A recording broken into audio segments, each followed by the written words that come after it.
চট্টগ্রামের একমাত্র ডিজিটাল এবং আধুনিক যন্ত্রপাতি সমৃদ্ধ এশিয়ান মেডিকেল সেন্টারের উদ্বোধন করা হয়েছে। নগরীর প্রাণকেন্দ্র চট্টগ্রাম মেডিকেলের সন্নিকটে নিজস্ব ভবনে উদ্বোধনী অনুষ্ঠান ও ফিতা কাটার মধ্য দিয়ে প্রতিষ্ঠানটির আনুষ্ঠানিক শুভোদ্বোধন করেন গণপ্রজাতন্ত্রী বাংলাদেশ সরকারের পররাষ্ট্রমন্ত্রী ডক্টর হাসান মাহমুদ।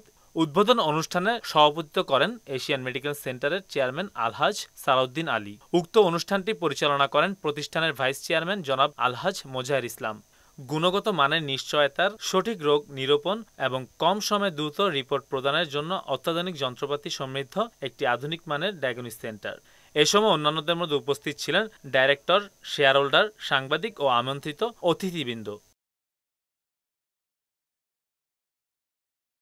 বাংলাদেশ বৌদ্ধ মহাসভার অধীনস্থ রাউজান উপজেলার ঐতিহ্যবাহী খোয়াখালী রত্নাঙ্কুর বিহারের প্রথমবারের মতো ১২৪৮ ঘণ্টাব্যাপী অবিরত পূর্ণাঙ্গ ত্রিপিটক পাঠের সমাপ্তি, দণ্ডায়মান বুদ্ধ প্রতিবিম্ব এর অভিষেক, ষষ্ঠ সঙ্গীতিকারক, ২২তম সংঘনায়ক চন্দ্রবজ্যোতি ৫৮তম মহাপ্রয়াণ বার্ষিকী, বিষয়ভিত্তিক একক স্বধর্ম দেশনা সহ নানা কর্মসূচির মধ্য দিয়ে সম্প্রীতি সম্মেলন অনুষ্ঠিত হয়। অনুষ্ঠানে স্মৃতিভাস্বর শিলাভদ্র মহাথেরকে চন্দ্রবজ্যোতি শান্তি স্বর্ণপদকে মনোনীত করা হয়। পহেলা মে বিহার প্রাঙ্গণে খোয়াখালী রত্নাঙ্কুর বিহার পরিচালনা কমিটির ব্যবস্থাপনায় কমিটির সভাপতি সুমঙ্গল থেরের পরিচালনায় অনুষ্ঠানে প্রধান স্বধর্মদেশক ছিলেন খোয়াখালী ধর্মবিজয়রাম বিহার অধ্যক্ষ চক্ক মহাথের। স্বর্ণপদকপ্রাপ্ত লেখক ও গবেষক অধ্যাপক বনশ্রী মহাথেরের সভাপতিত্বে সভায় প্রধান অতিথি ছিলেন বাংলাদেশ বৌদ্ধ কৃষ্টি প্রচার যুব সংঘের সভাপতি ব্রহ্মাণ্ড প্রতাপ বড়ুয়া রিপন। প্রধান জ্ঞাতি ছিলেন স্বধর্মরশ্মি রতনশ্রী মহাথের।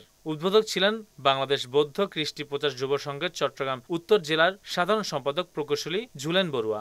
স্বাগত বক্তব্য রাখেন খোয়াখালী কিশোর সংঘের সাধারণ সম্পাদক শিক্ষক দিলীপ বড়ুয়া।